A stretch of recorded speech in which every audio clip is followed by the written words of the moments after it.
I woke up this morning saying, God, give me the strength. Please give me the strength. But I also want to thank Mary for inviting me to speak. I always like to tell people, Mary made me famous because you see myself in the center featured so many times in the Fig Tree. And I thank you for telling our story, for helping us connect with so many people in this community. I think our story would go untold if you weren't telling it. So I really appreciate you. I've loved working with you over the years, and I consider you a dear friend. So love you, Mary. When you pick up a copy of The Fig Tree, you know you're going to read a story about an ordinary person doing extraordinary things. Could be your neighbor, could be your coworker, but you know it's someone right here in our own community just trying to make a difference. Such as myself. You know, we're out here doing God's will. That's it. You know, trying to help so many people in need. And Mary helps our stories come to life. Mary helps us connect. The stories that you read inspire us. The stories that you read want us to reach out and connect with one another and ask the age-old question, how can we help?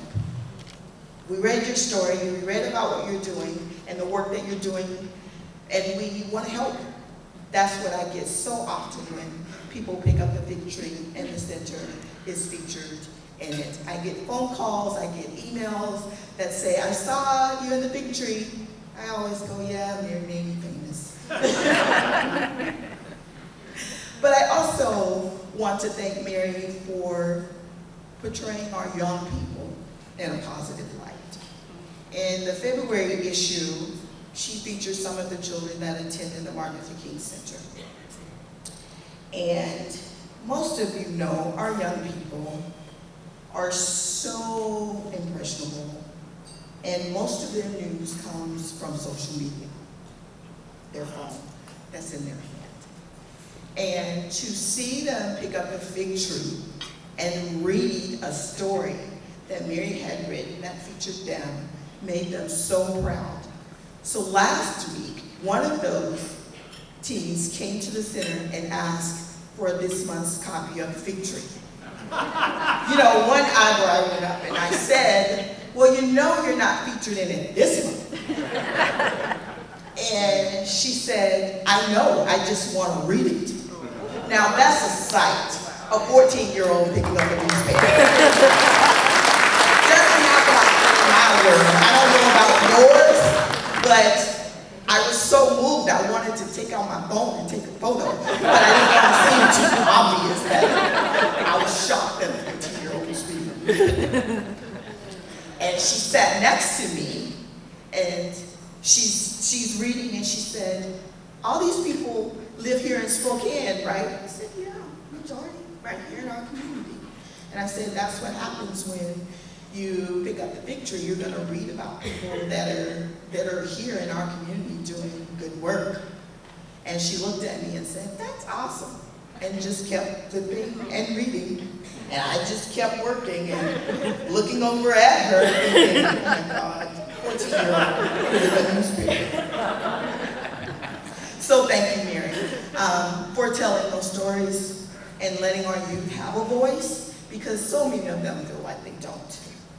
And to have that impact on them, that they want to pick up a copy of the Fig Tree when they come to the center. Normally they just want food, an after-school snack, but to ask for the Fig Tree was pretty amazing. So again, I thank you for having that impact on our young people. And I also want to talk about the resource directory.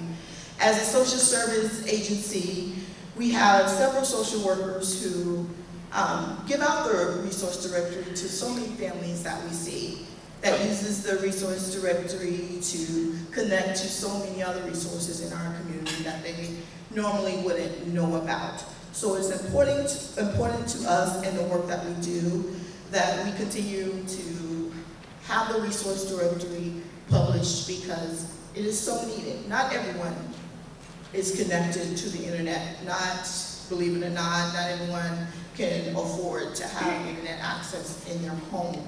So picking up a resource directory may be their only means of connecting them to this community. So the resource directory is very important to the work that we do. So we thank you for that directory. I know some of us give you a headache by calling you, asking you for more copies when we run out. But sorry. Got some more. But as I end, I just want to thank you all for being here, for being such a support for the victory. Our stories wouldn't get told without Mary. So we appreciate Mary, we appreciate the victory, and we appreciate you for connecting us, making us feel like we are a part of a larger community that cares. So thank you.